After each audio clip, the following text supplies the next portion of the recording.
ಇನ್ನೇನು ವರಮಹಾಲಕ್ಷ್ಮಿ ಹಬ್ಬ ಬಂತು. ವರಮಹಾಲಕ್ಷ್ಮಿ ಹಬ್ಬಕ್ಕೆ ಇಡೋಕೆ ನೈವೇದ್ಯಕ್ಕೆ ರವೆ ಉಂಡೆ ಯಾರೆಲ್ಲ ಮಾಡ್ಕೋಬೇಕು ಅಂತ ಅನ್ಕೊಂಡಿದ್ದೀರಾ, ಈ ರೀತಿ ಟ್ರೈ ಮಾಡಿ ಅಂತ ಹೇಳ್ತೀನಿ.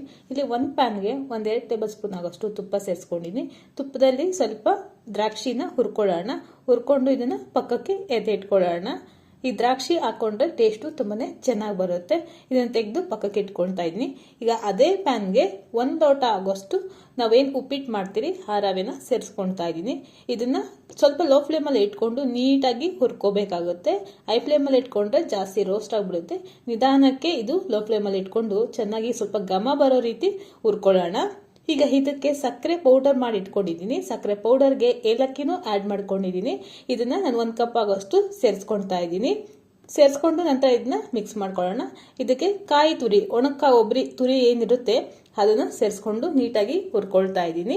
ಇದನ್ನ ಹುರ್ಕೊಂಡಿದ ನಂತರ ಕೊನೆಯಲ್ಲಿ ನಾವೇ ತುಪ್ಪದಲ್ಲಿ ಹುರಿದಿಟ್ಕೊಂಡಿರೋ ದ್ರಾಕ್ಷಿ ಅದನ್ನು ಸೇರಿಸ್ಕೊಂಡಿದ್ದೀನಿ. ನೀಟಾಗಿ ಮಿಕ್ಸ್ ಮಾಡ್ಕೊಳ್ಳೋಣ ಈ ರೀತಿ. ಈಗ ಪಕ್ಕದಲ್ಲಿ ಹಾಲು ಕಾಯಿಸಿ ಚೆನ್ನಾಗಿ ಇಟ್ಕೊಂಡಿದ್ದೀನಿ. ಈಗ ಇದನ್ನ ಸ್ವಲ್ಪನೇ ಆ್ಯಡ್ ಮಾಡ್ಕೊಳ್ದ ನಾವು ಉಂಡೆ ಮಾಡ್ಕೊಳ್ಳೋಣ. ಜಾಸ್ತಿ ಹಾಕೋದು ಬೇಡ, ಒಂದೇ ಸಲ ಹಾಕಿದ್ರೆ ಸ್ವಲ್ಪ ಮೆತು ಆದ್ರೆ ಕಷ್ಟ ಆಗ್ಬಿಡುತ್ತೆ. ಸೊ ಅದಕ್ಕೆ ಸ್ವಲ್ಪ ಆ್ಯಡ್ ಮಾಡ್ಕೊಂಡು ನಮ್ಮ ಕೈಗೆ ಉಂಡೆ ಈ ರೀತಿ ಬರಬೇಕು. ಈ ರೀತಿ ಉಂಡೆ ಮಾಡ್ಕೊಂಡು ಪಕ್ಕಕ್ಕೆ ಇಟ್ಕೊಳ್ಳೋಣ. ತುಂಬಾ ಈಸಿಯಾಗಿ ಮಾಡ್ಕೋಬಹುದಾದಂತ ರವೆ ಉಂಡೆ ಇದಾಗಿರುತ್ತೆ. ಒಂದ್ಸಲ ಈ ರೀತಿ ಟ್ರೈ ಮಾಡಿ ನೋಡಿ. ಈ ರೆಸಿಪಿ ಯಾರಿಗೆಲ್ಲ ಇಷ್ಟ ಆಯ್ತು ಲೈಕ್ ಮಾಡಿ, ಸಬ್ಸ್ಕ್ರೈಬ್ ಮಾಡ್ಕೊಂಡು ನೋಡಿ. ಇದೇ ಮೊದಲನೇ ಬಾರಿ ನೋಡ್ತಾ ಇದ್ರೆ ಥ್ಯಾಂಕ್ ಯು ಫಾರ್ ವಾಚಿಂಗ್.